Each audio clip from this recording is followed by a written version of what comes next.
All right, we got the Central American tank here. For the most part, we have the king of the tank so far, the male blue Dempsey. Yeah, he's banging. Then you got the Oscar. Then you got this guy, which is why I'm filming.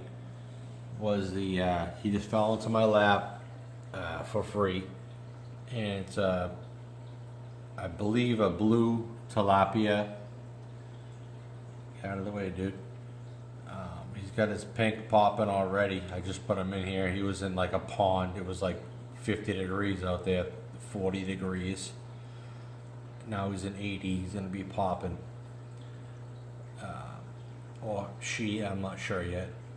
And it's probably going to be the new king of this tank. They're very aggressive and hardy. It's a firemouth cichlid. Right there, he's cool. Because his gills pop out like a friggin' cobra, which is really cool. And he's healthy. Everybody's healthy. The water's a little cloudy because I have clay in my substrate. And it's leaching out right now, but whatever. There's a green severum right there. Because I put a new fish in here, his stripes are popping a little better.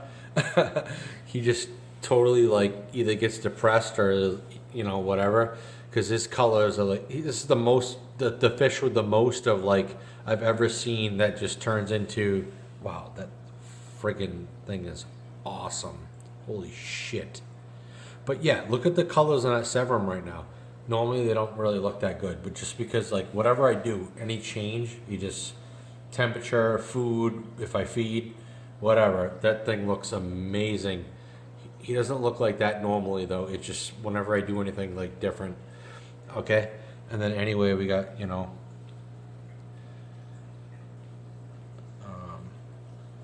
what else? What else do we have in here?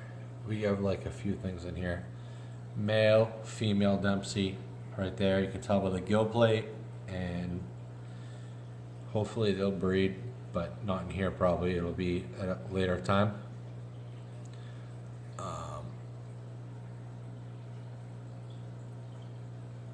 saw the Oscar, and yeah, I think I'm in love with this new tilapia.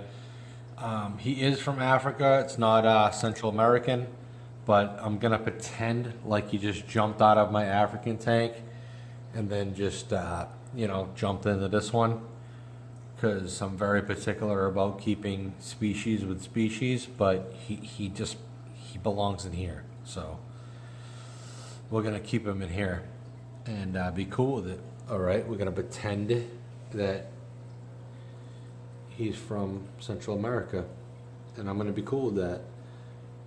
And if he causes a problem, I got other tanks, bro. I'll throw him in another tank. But wow, holy shit! I'm starting to think I want to make this an African tank now. Throw some. Nah, he belongs in here. This is good. We're good. We're good. We'll figure it out. Look at the pink. Damn, he was free. There's more of them too. They were like, he's got them out in a pond out there. I'm like, shit. I will take him. I drove like an hour and a half for this guy, and totally worth it. All right. And then I got my brown bullnose catfish that I caught myself out here in New Hampshire. He's friggin' awesome. He belongs in my native tank, which I'll show you in a minute. But in all reality, we're keeping him in the display tank out here, and he does not care about temperature. He is just awesome out here. And right now we're only at 75 degrees. This should be up at 78, 80.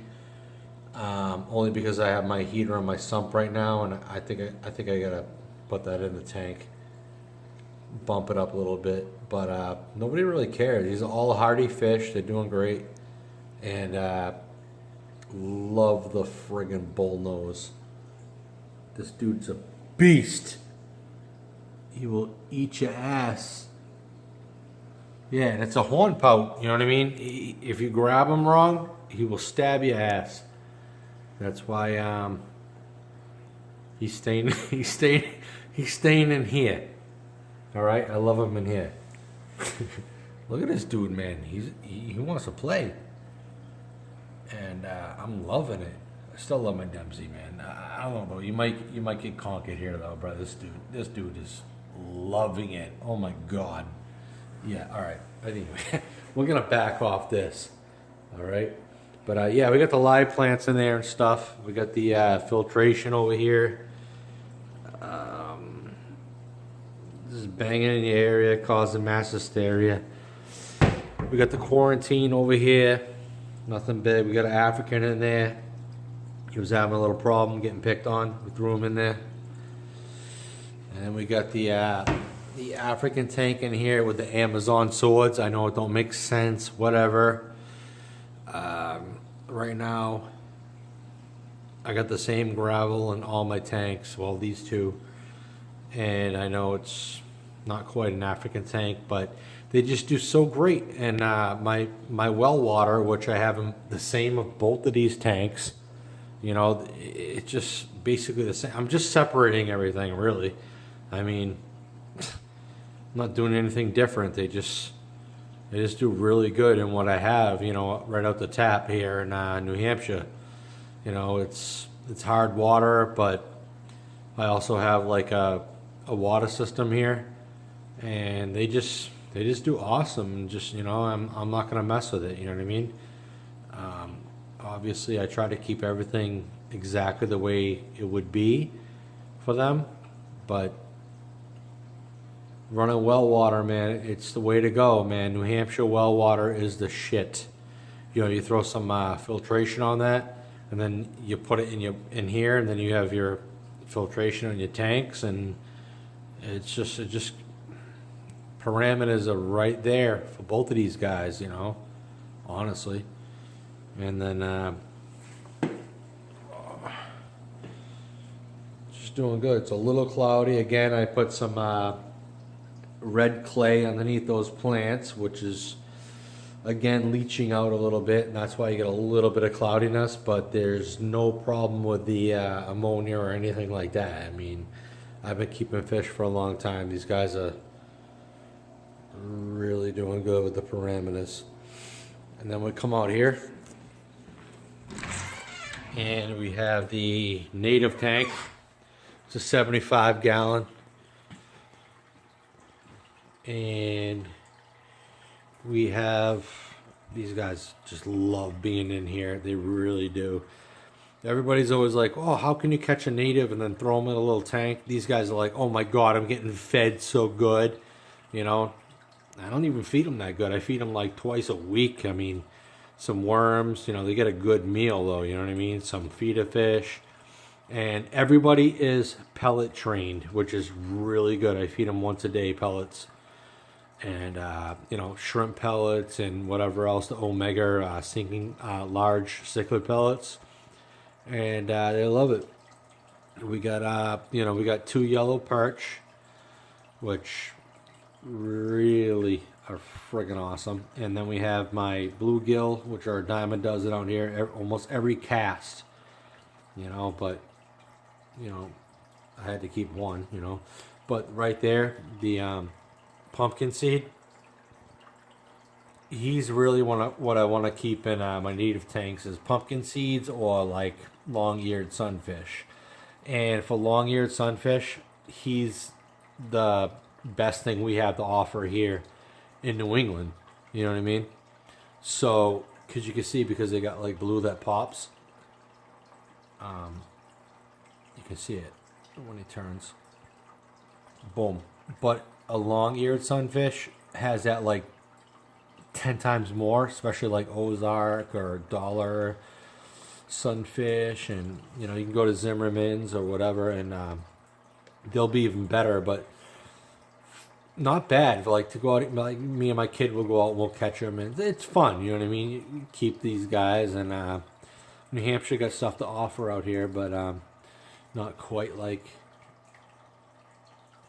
down south and out west.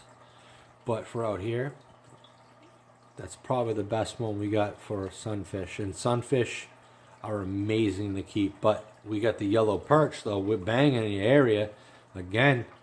And then we get the largemouth bass right there. And he's going to get released into a private pond once he gets big in the spring here. And I tell you, though, these guys, every time I come around, they're just like jumping up like, oh, you going to feed me? They love it. They love it. They're not deprived, I'm telling you. Native fish keeping, you can check out Native Fish Keepers on Facebook. We got thousands of other fish keepers just like us. And it's amazing. Native fish keeping is great.